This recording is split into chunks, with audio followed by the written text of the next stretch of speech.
Hello my dear friends, हमारे YouTube channel गुरु classes में आप सभी का स्वागत है। आज का सेशन हिंदी का होगा। पिछले सेशन में संधि स्टार्ट करने की बात कही गई थी, तो आज से हम लोग संधि स्टार्ट करते हैं। तो आइए हम लोग अपने सेशन को स्टार्ट करते हैं। संधि भी दो प्रकार से लिखी जाती है, एक ये वाली संधि लिखी जाती है और दूसरी इस प्रकार से संधि लिखा जाता है। अब बात ये आती है कि इन दोनों संधि में कौन सी संधि सही है, तो उत्तर होगा कि दोनों संधि सही है। चाहे इस प्रकार से संधि लिखें तब भी सही है, चाहे इस प्रकार से संधि लिखें तब भी सही है।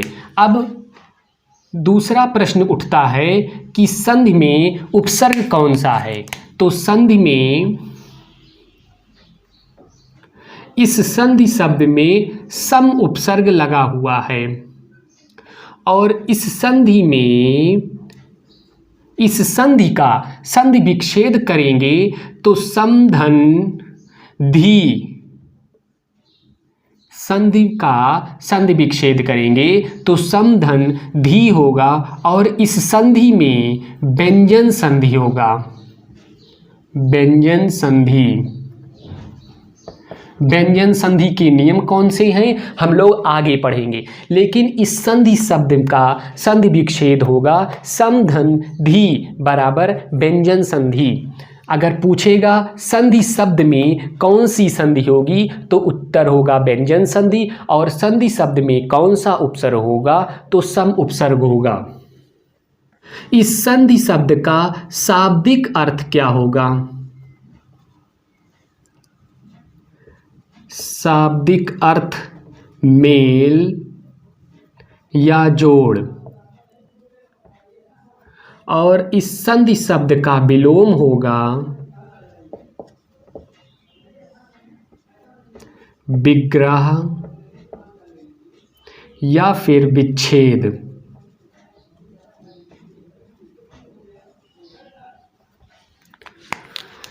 संधि में उपसर्ग होगा सम उपसर्ग, संधि में संधि होगी व्यंजन संधि, समधनधी। संधि का शाब्दिक अर्थ है मेल या जोड़, संधि का विलोम होगा विग्रह या विच्छेद। अब संधि की परिभाषा देखते हैं क्या होती है। परिभाषा: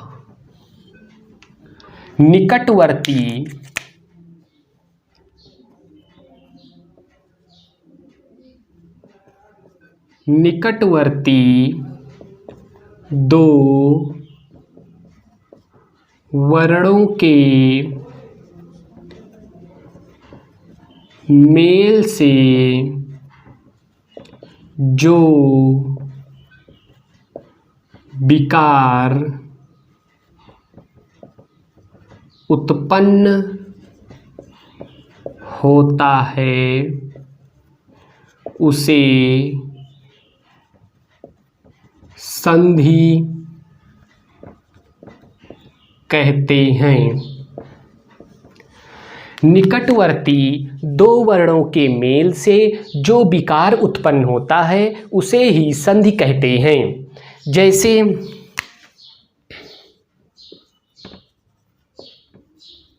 विद्यालय लिखा हुआ है तो इसका विच्छेद करेंगे तो ये होगा विद्या धन आलय। यहाँ प्रथम वर्ण का अंतिम अक्षर और दूसरे पद का प्रथम अक्षर को अलग कर लेंगे। विधन दीर्घ आ, धन दीर्घ आ धन, लय। दो निकटवर्ती वर्णों के मेल से जो विकार उत्पन्न होता है उसी को संधि कहते हैं। दो निकटवर्ती वर्णों के मेल से जो विकार उत्पन्न हुआ दीर्घ आ का। अब दीर्घ आ, इसके आगे हम लोग देख रहे हैं विद है पहले से, यहाँ से लय है, सबको आपस में जोड़ेंगे तो वी द पहले से है, दीर्घ आ की मात्रा इस पे लग जाएगी और ला या ये हो जाएगा विद्यालय। कि निकटवर्ती दो वर्णों के, तो निकटवर्ती दो वर्णों के मेल से जो विकार उत्पन्न हुआ उसी को संधि कहेंगे। अब हम लोग देखते हैं संधि के प्रकार कौन से हैं। संधि के प्रकार, संधि के कितने प्रकार हैं? तो संधि के 3 प्रकार हैं। 3 प्रकार कौन कौन से हैं?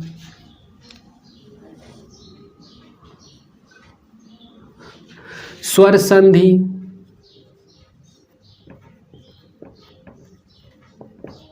दूसरा व्यंजन संधि,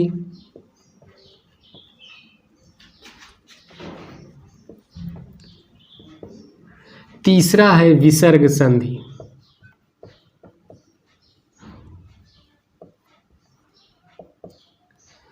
हमेशा संधि में 2 निकटवर्ती वर्ण मिलेंगे, तो स्वर संधि के भी 2 निकटवर्ती होंगे, पहला दूसरा। और व्यंजन में भी 2 ही निकटवर्ती मिलेंगे, तो पहला दूसरा। विसर्ग में भी 2 ही निकटवर्ती वर्ण मिलेंगे, तो ये होगा पहला, ये होगा दूसरा।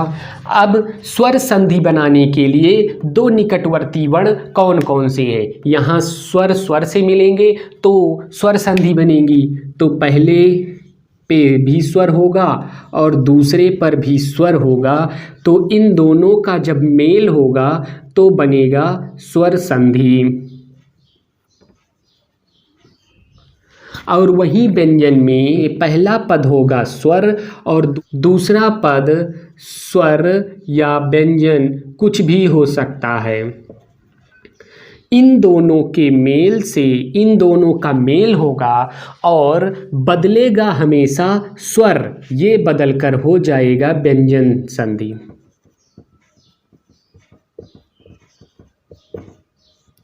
वैसे विसर्ग में होगा, पहला पद होगा विसर्ग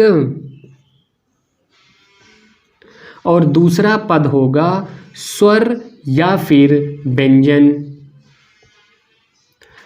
स्वर और व्यंजन का मेल तो होगा लेकिन बदलेगा हमेशा विसर्ग, और विसर्ग बदल कर हो जाएगा विसर्ग संधि।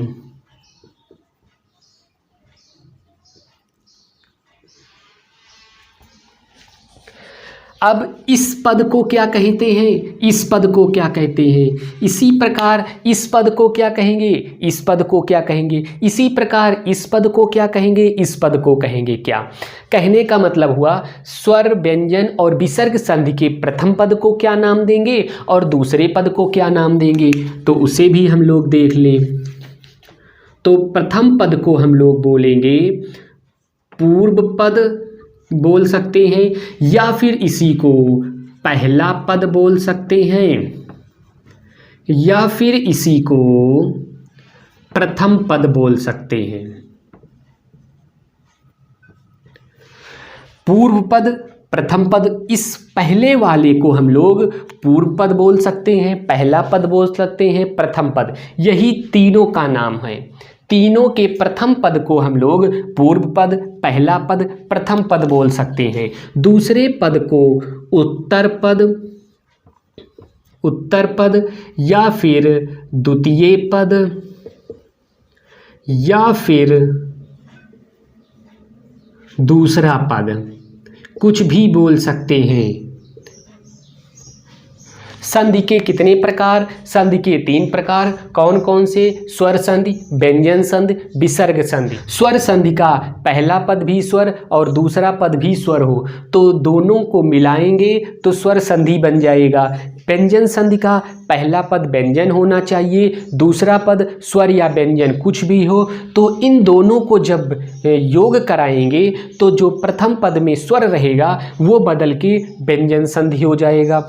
विसर्ग संधि में पहला पद विसर्ग होगा, दूसरा पद स्वर या व्यंजन होगा, तो जो पहला पद विसर्ग होगा वो बदलकर विसर्ग संधि बन जाएगा।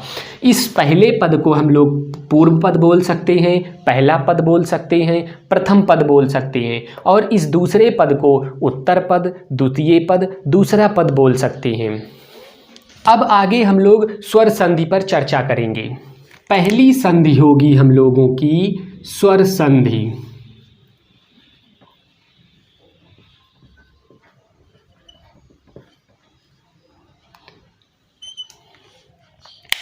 स्वर संधि की परिभाषा, प्रथम पद का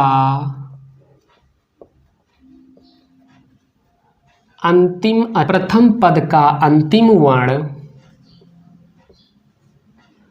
प्रथम पद का अंतिम वर्ण तथा अंतिम पद का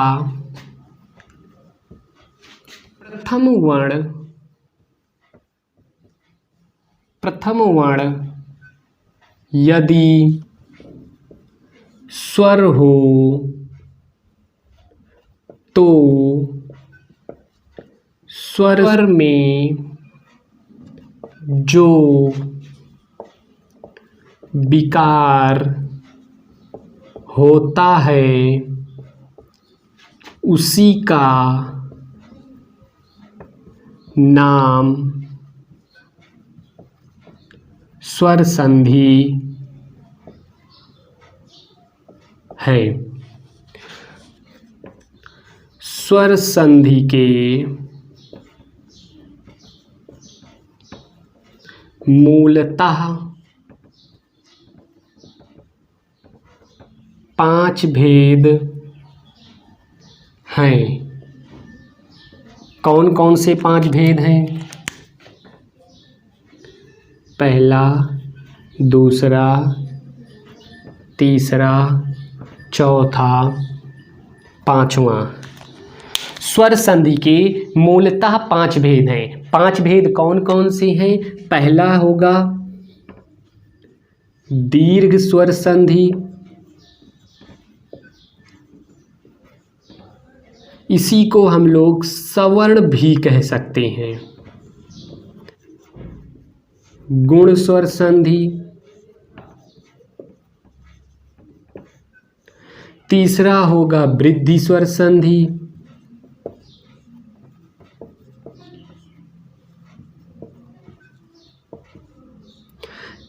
चौथा होगा यण स्वर संधि,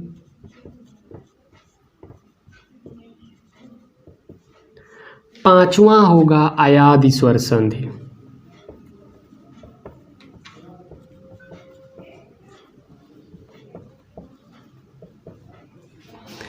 स्वर संधि प्रथम पद का अंतिम वर्ण तथा अंतिम पद का प्रथम वर्ण यदि स्वर हो तो स्वर में जो विकार उत्पन्न होता है उसी विकार को हम लोग स्वर संधि कहते हैं। स्वर संधि के मूलतः 5 भेद होते हैं। पहली संधि होगी दीर्घ स्वर संधि या फिर इसी को सवर्ण संधि बोल सकते हैं। दूसरा होगा गुण स्वर संधि, तीसरा होगा वृद्धि स्वर संधि, चौथा होगा यण स्वर संधि, पांचवा होगा अयादि स्वर संधि। तो सबसे पहले हम लोग दीर्घ स्वर संधि को स्टार्ट करेंगे। पहला होगा दीर्घ स्वर संधि। इसकी परिभाषा होगी ह्रस्व या दीर्घ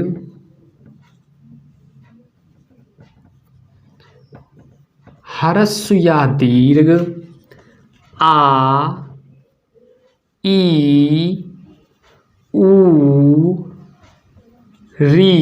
ये री है, मूलतः संस्कृत में संधि होता है, लेकिन कुछ शब्द यहाँ हिंदी में भी है, इसलिए इसकी भी हम लोग संधि सीख ही लेते हैं यहीं पर। ऊरी के बाद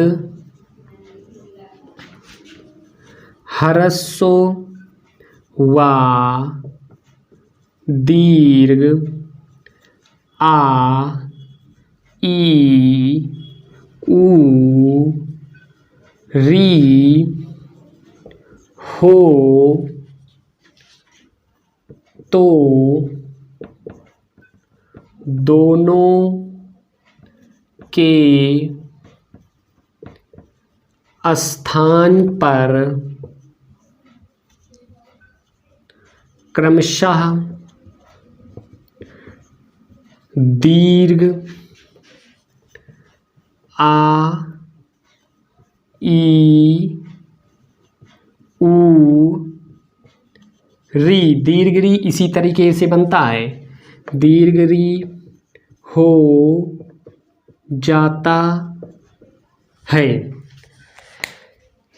अगर ये लाइन ना समझ में आई हो तो यहाँ समझ लीजिए, पहला पद दूसरा पद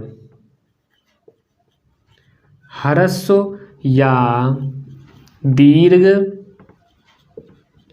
ह्रस्व या दीर्घ, पहले पद में भी ह्रस्व या दीर्घ चाहे जो हो, दूसरे पद में भी ह्रस्व या दीर्घ चाहे जो हो। तो आ या बड़ा आ, ह्रस्व आ या दीर्घ आ, ह्रस्व ई या दीर्घ ई, ह्रस्व ऊ या दीर्घ ऊ, ह्रस्व ई या दीर्घ री, इन सभी का योग होगा किससे? ह्रस्व या दीर्घ आ से, ह्रस्व ई या दीर्घ ई से, ह्रस्व ऊ या दीर्घ ऊ से, ह्रस्व री या दीर्घ री से। तो इनके स्थान पर ह्रस्व आ और दीर्घ आ, ह्रस्व आ दीर्घ आ से योग करेगा तो बनेगा दीर्घ आ।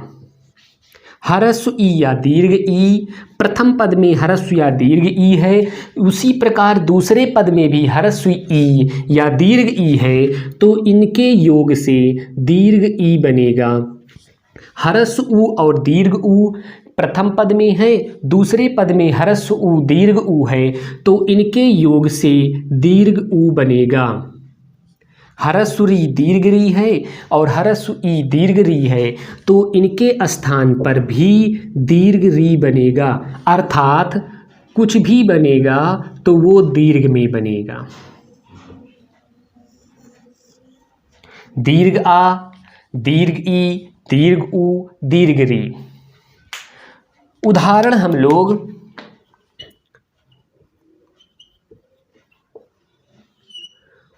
हम लोग अगली कक्षा में सीखेंगे। स्वर संधि के कितने प्रकार होते हैं? 5 प्रकार। दीर्घ स्वर संधि, इसी को सवर्ण कहते हैं, गुण स्वर संधि, वृद्धि स्वर संधि, यण स्वर संधि, आयादि स्वर संधि। दीर्घ स्वर संधि ह्रस्व या दीर्घ आ ई ऊ री के बाद ह्रस्व या दीर्घ आ ई ऊ री आए, दोनों के स्थान पर क्रमशः दीर्घ आ ई ऊ री हो जाता है। जैसे उसी परिभाषा को यहाँ पर समझाया गया है। प्रथम पद में ह्रस्व आ या दीर्घ आ हो और दूसरे पद में भी ह्रस्व आ या दीर्घ आ हो, तो दोनों का जब मेल होगा तो बदल जाएगा दीर्घ आ में। उसी प्रकार प्रथम पद में ह्रस्व ई या दीर्घ ई हो, दूसरे पद में भी ह्रस्व ई या दीर्घ ई हो, दोनों का जब मेल कराएंगे तो बन जाएगा दीर्घ री। प्रथम पद में ह्रस्व ऊ या दीर्घ ऊ हो, दूसरे पद में ह्रस्व ऊ या दीर्घ ऊ हो, जब इन दोनों का मेल कराएंगे तो बदल जाएगा दीर्घ ऊ में। प्रथम पद में ह्रस्व ऊ दीर्घ ऊ हो और दूसरे पद में भी ह्रस्व री दीर्घ री हो, तो इन दोनों का जब मेल कराएंगे तो दीर्घ में बदल जाता है, दीर्घ री हो जाएगा। मतलब प्रथम पद में ह्रस्व या दीर्घ हो और दूसरे पद में भी ह्रस्व या दीर्घ हो, तो इन सभी के स्थान पर बदलेगा क्रमशः दीर्घ आ, दीर्घ ई, दीर्घ ऊ, दीर्घ री में बदल जाता है। उदाहरण को हम लोग अपनी अगली आने वाली क्लास में करेंगे। अगर आप लोगों को ये सेशन पसंद आया हो तो वीडियो को लाइक, शेयर और चैनल को सब्सक्राइब करना ना भूलिए। आप लोग इस चैनल को जितना ज़्यादा से ज़्यादा प्यार देंगे, हम लोग उतने ही अधिक मोटिवेशन के साथ और उतने ही अधिक कंटेंट के साथ अपनी अगली क्लास आप लोगों के बीच लेकर उपस्थित होंगे। धन्यवाद।